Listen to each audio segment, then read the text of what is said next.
flink du er.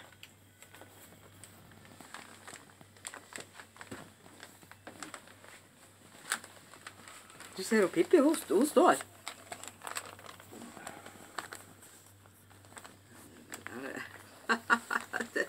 Nå fikk du bare krypebilder.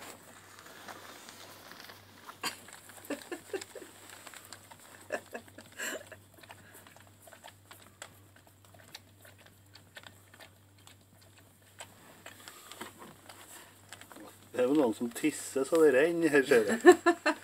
Ja, det er den grønne. Er ikke det? Ja, jeg snakker om at jeg har Pippi. Du er våt i ræva, i hvert fall. Uff, og det låret.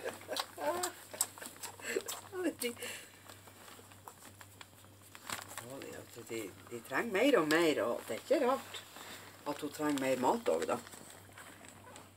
Tok du video, eller? Mhm. Og jeg som prater hele tiden. Ja, Nei. det er jo normalt.